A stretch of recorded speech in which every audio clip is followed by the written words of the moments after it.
সালাওয়াতুল খামস, 5 ওয়াক্তের সালাত। ভালো করে শুনেন, বুঝে নিয়েন। as-salawatul khams, khams মানে 5, সালাত মানে নামাজ, বাংলায় প্রার্থনা। as-salawatul khams, 5 ওয়াক্তের সালাত। আল জুমআতু ইলা জুমআ, এক জুমার নামাজ থেকে অন্য জুমার নামাজ। ও রমাদান ইলা রমাদান, এক রমজান হতে আরেক রমজান।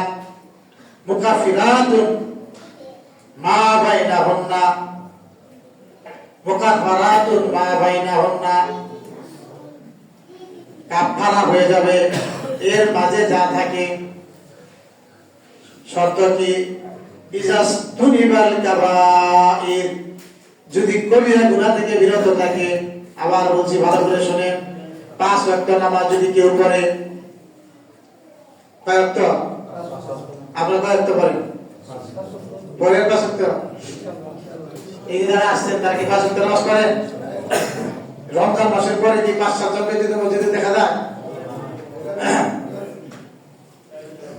ভালো মানুষ তারা, রমজানের সব পাবে তারাই, আপনি না।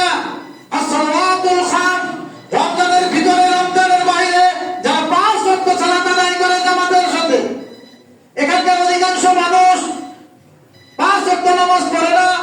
কেউ আছে শুধু শুক্রবারে, আবার কেউ নামাজি হয়েছে শুধু রমজান মাসের জন্য। যদি তওবা করে এবং নিয়ত করে নামাজের, তার ভিন্ন কথা। তাহলে কি এই যে এই মাসের রমজান, এই রমজানের সিয়াম তাদের জন্য উপকার হবে, কল্যাণ হবে, বেশি বেশি লাভজনক হবে যারা এই রমজানের পূর্বে 5 ওয়াক্ত সালাত জামাতের সাথে আদায় করছে। ওয়াল জুমআতু ইলাল জুমআ, এক জুমা থেকে আরেক জুমা। আজকে জুমা নামাজ পড়লে আগামী শুক্রবার পর্যন্ত, এই যে মাঝখানের সময়, মাঝখানের দিন, এই সময় পর্যন্ত। রমাদান ইলা রমাদান, এক রমজান মাস থেকে আরেক রমজান মাস পর্যন্ত। মুকাফফিরাত মা বাইনাহুন্না, যত অপরাধ করবেন সকল অপরাধের কাফারা স্বরূপ। বুঝতে পারছেন? ছোটখাটো যত ভুল হয়েছে, ভুল হয়, তার কাফারা হলো 5 ওয়াক্ত নামাজ, এক শুক্রবার থেকে আরেক শুক্রবার ভালো কাজ করা, জুমার নামাজে আসা, এক রমজান থেকে আরেক রমজান। এর ভিতরে যদি ছোটখাটো খারাপ কাজ হয়, আপনি যদি 5 ওয়াক্ত নামাজ পড়েন, জুমার সালাতে আসেন, রমজান মাসে সিয়াম পালন করেন, আল্লাহ রাসূল বলেন মুকাফফিরাতুন মা বাইনাহুন্না, এর মধ্যখানে যা ছোট ছোট গুনাহ হয়েছে সব আল্লাহ তাআলা ক্ষমা করে দেবেন। কিন্তু শর্ত কি? ইজাস্তুনিবাল কাবাইর, যদি কবিরা গুনাহ থেকে বিরত থাকে। ছোটখাটো গুনাহ আল্লাহ মাফ করবেন। শর্ত কি? কবিরা গুনাহ থেকে। কবিরা গুনাহ কি চিনেন? আমাদের এই মসজিদের লাইব্রেরিতে কবিরা গুনাহের একটা বই আছে। এক সময় কিছু ভাই এই কবিরা গুনাহের বইটা জামাতের বই মনে করতো, অথচ বইটা লিখছে ইমাম জাহাবি রাহমাতুল্লাহ আলাইহি। একটু সামনে এসে বসুন সবাই, যাদের জায়গা খালি আছে সামনে গিয়ে বসুন। আমি একটা কবিরা গুনাহ ছোট্ট বোঝার জন্য বলি। বাবা মার নাফরমানি করা কবিরা গুনাহ, মুখস্থ করেন। বাবা মার নাফরমানি করা কি?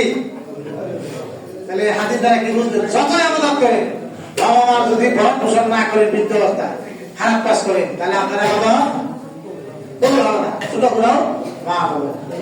তাহলে একটা কবিরা নাকি মিথ্যা কথা বলা, কি বলেন? কবিরা গুনাহ। আপনাকে মিথ্যা কথা বলেন কেন বলেন? আমার তো মনে হয় মির্জাপুর বাজারে আমাদের ইটখোলার মালিকদের মধ্যে মিথ্যা কথার কারখানা আছে। ইটখোলার জন্য একটা কারখানা, তাদের মধ্যে মিথ্যা কথা বলার একটা কারখানা। মির্জাপুর বাজারে যান, প্রত্যেকটা দোকানদারি 2-1 জন ছাড়া মিথ্যা ছাড়া ব্যবসা করতে পারতেছে না। পারে না। এই যে যারা বিভিন্ন দালালি করে, তারা মিথ্যা কথা বলে। আরে বাবা মার খেদমত না করলে কি কবিরা গুনাহ।